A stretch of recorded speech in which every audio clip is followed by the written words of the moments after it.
Greetings, welcome to Man Cave Meals and part 3 of our all grain home brewing. We're getting ready to start our mash, and this recipe that we're making today, this Vienna Blonde Ale, starts out with 10 pounds of 2-row, 5 pounds of Vienna malt, 3/4 of a pound of crystal tin, and a half a pound of carapils. So what we're going to do now is open all that up and run it through the grain mill. Okay, we're going to load up the hopper on the grain mill. It's going to take several runs, and I've got the drill hooked up, so we're going to run that on through.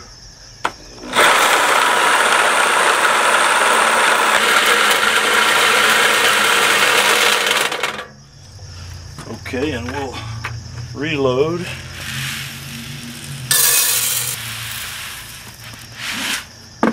And hit it again with the drill.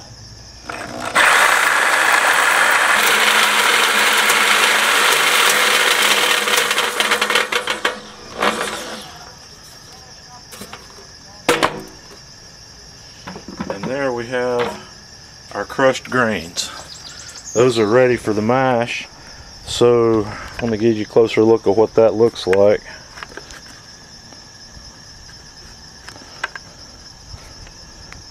So now we're ready to start heating our mash water.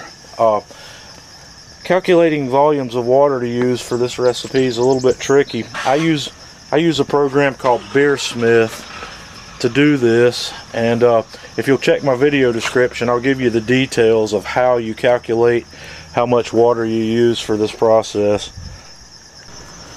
Okay, we're ready to fire up the burner.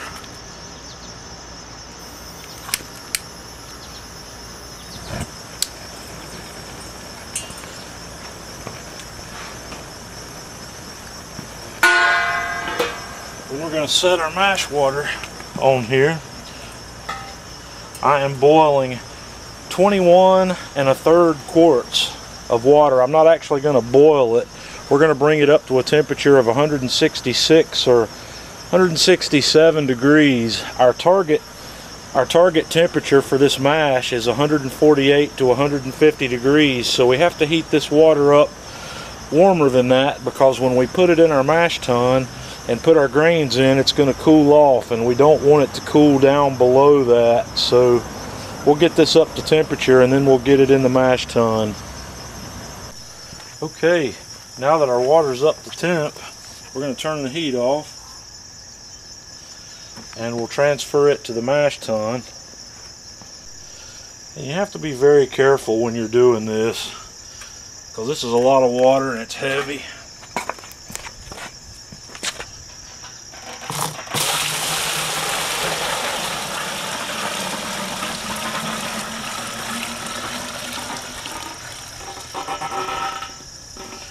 Okay, we're going to put the lid on the mash tun and let the temperature stabilize in there for 15 minutes. Okay, we're ready to put our grains in the mash. Our temperature's cooled down to about 159 in here, and like I said, we want it to stabilize between 148 and 150. So we're going to dump the grain in. And we're going to stir that up really well, because we don't want any clumps in it. We want water to contact all of the grain.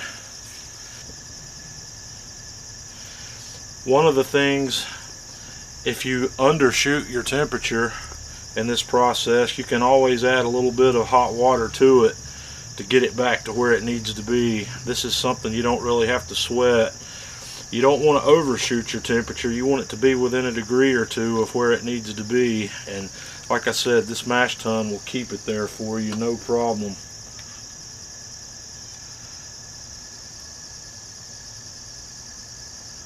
We're at 153, which is about 3 degrees warmer than we want it to be. So we're going to leave the lid off and keep stirring it a little bit. I could add a little bit of cool water to this, but it'll cool. Okay, our temperature's right where we want it to be, so I'm going to put my little headspace stopper in there.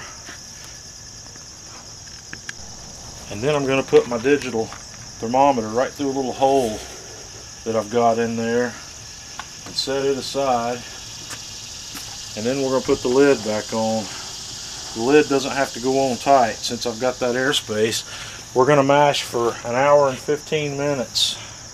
Okay, our mash is finished.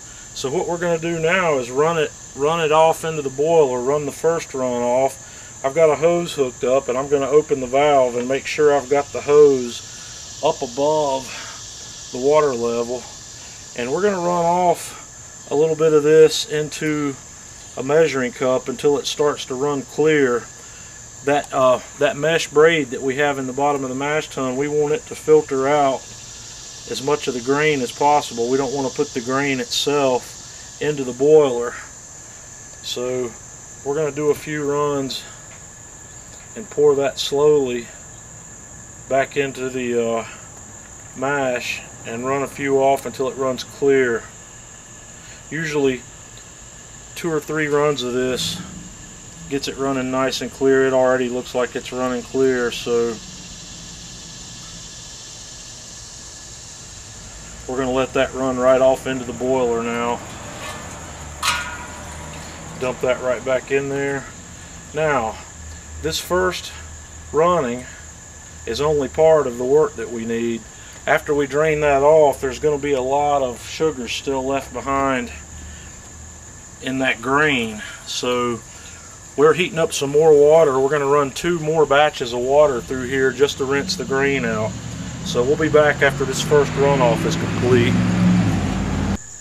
Okay, our first runoff is complete, so we're going to add 6 more gallons of water that's about 170 degrees back to the grains.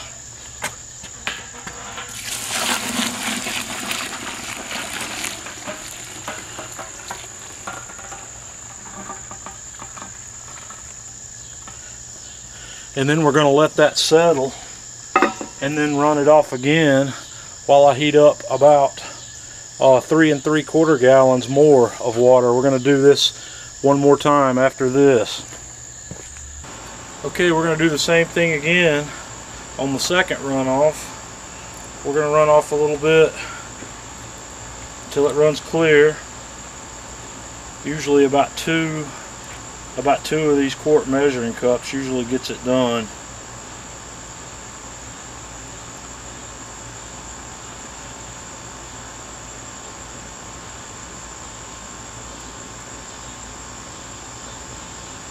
Just trying to keep the grain, you want to keep the grain out of the boiler.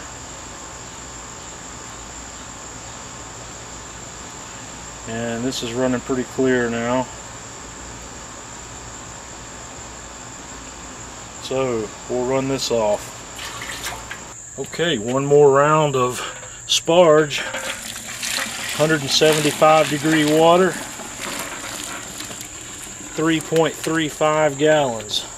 My objective is to get 13 gallons into the boiler because our target batch size is 10.5 gallons, and we're going to boil off about 2.5 gallons during the hour-long boil.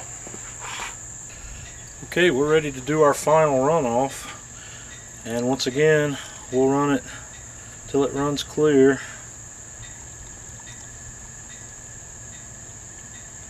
And each time you do this, it gets a little easier, runs clear a little quicker. This one looks like it's ready, so we'll do our final runoff here, and then we'll check the gravity.